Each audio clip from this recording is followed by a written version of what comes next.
சுக்கிரன் ராகு என்ன பண்ணும்னா சின்ன மீனை போட்டு பெரிய மீனை பிடிக்கிற மாதிரி ஜாதகரை சும்மாவே விடாது. இவங்க ஆண் ஜாதகத்துல இந்த சுக்கிரன் ராகு இருக்கும்போது மனைவி மீது தீராத பற்றோட இருக்காங்க. மனைவிதான் குடும்பத்துல பிரச்சனை வரும்னு சொல்றாங்க இல்லையா? வரும். மனைவிதான் உலகம் அப்படின்னா அம்மாவை கண்டுக்காம அம்மாவோட பேச்சுவார்த்தை இல்லாம மனைவின்னு ஓடிட்டு இருக்கும்போது அம்மாவுக்கும் மகனுக்குமான உறவு இருக்கு பாருங்க, அப்படியே கிள்ளி வெளியேற்றிடும். அப்ப அம்மாவை மதிக்கல, அம்மாவை பார்க்கல, எப்பவுமே மனைவின்ட்டே ஓடிட்டு இருக்கிறான் என் மகன், இதெல்லாம் எனக்கு தாங்க முடியலன்னு அம்மா அழுகிறதுக்கு அந்த கிரக சேர்க்கை காரணமா இருக்கு. ஆனா அம்மா மேல பற்று இல்லாம இருக்க மாட்டாங்க. அதை விட ஒருபடி மனைவிதான் உலகம், மனைவிதான் எல்லாமே, எனக்காகத்தான் அவ வாழ்ந்துட்டு இருக்கான்னு இவர்களே சர்டிபிகேட் கொடுத்துட்டு இருப்பாங்க.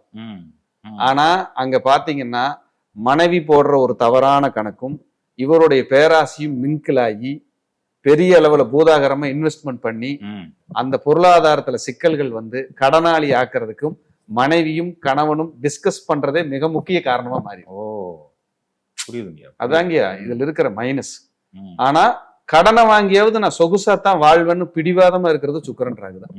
இவர்களுக்கு அது இருக்க வேண்டிய இடத்துல கரெக்டா இருந்துருச்சுன்னு வைங்க, வீடு, வாகனம், மண், மனை, பூமி, ஆதாயங்கள், தோட்டம், காடு, பெரிய பெரிய அபார்ட்மெண்ட்ஸ், சொல்ல முடியாத சொத்துக்கள், மெயின் சிட்டிக்குள்ள வேல்யூபிளான சொத்துக்களை போற அது கொடுத்துரும் நல்ல நிலைமையில இருந்தா.